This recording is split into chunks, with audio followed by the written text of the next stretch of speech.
UCLA professor Keith Fink onto the show. He told us about how his school is bent on stamping out conservative beliefs wherever they see them, including in his classroom. Watch.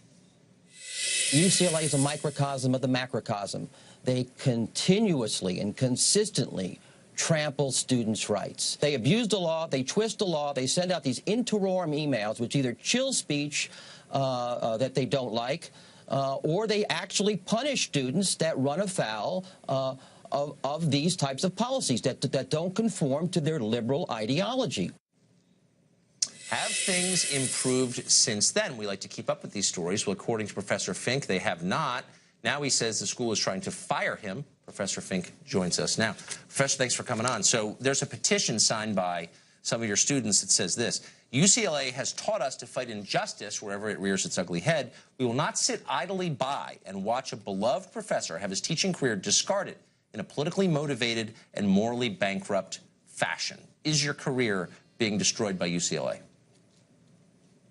My teaching career is being destroyed. It's being destroyed at UCLA. I've had other schools reach out to offer me teaching positions, but I'm a UCLA alumnus, and the one school I want to teach is the school where I spent my formative years.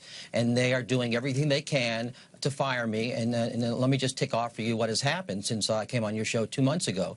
Yesterday, they held a meeting in secret, which the meeting can only be described as something akin to a modern-day Star Chamber. I was not allowed to come to the meeting to state my my reasons for wanting to teach at the school and to address any questions or concerns the committee had.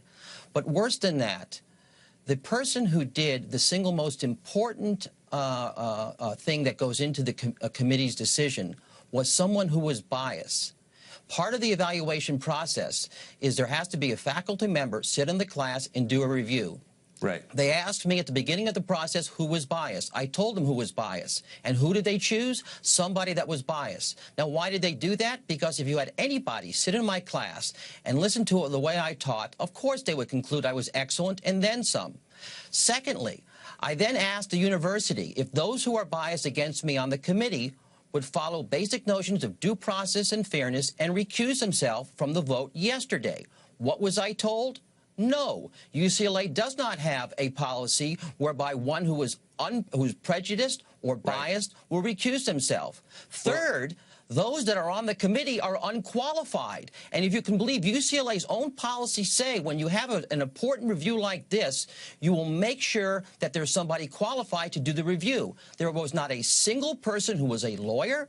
There was not a single person with any knowledge in free speech, the First Amendment, or due process, which is the subject matter I teach. Let me just stop you there. I've been following this case fairly closely, and at one point, it seems like the school solicited reviews of your class from kids who had not taken your class. Is that true?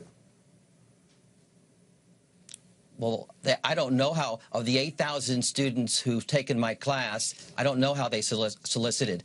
But you're correct. When I looked in my review file, there is a review from a student that said, I don't know why you reached out to me. I don't know Professor Fink. So is there anything, look, bottom line, you're one of a relatively small number of non-liberals on UCLA's campus. Do you have any recourse? Clearly the people who run the place don't like you. Your politics sound like they have something to do with it. What about donors? What about the board of the school? What about political figures in the state? Is there anything you can do to keep from getting bounced because you're saying things they don't like? Well, this is... Look, they bounced me yesterday. We know this. This has been going on now for the last 2 quarters.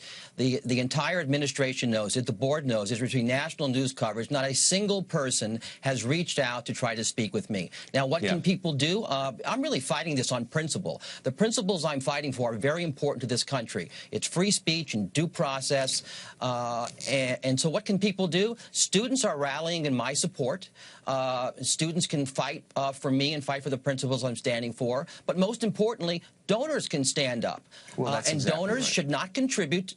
Well, that's exactly. Donors should not contribute to schools, and even my school, if they won't comply with basic notions of due process and fundamental fairness. We got to go. We're out of time. The other thing we can do is defund this garbage, which the U.S. Congress pays for in large part. Professor, Godspeed. Keep us posted. Thank you.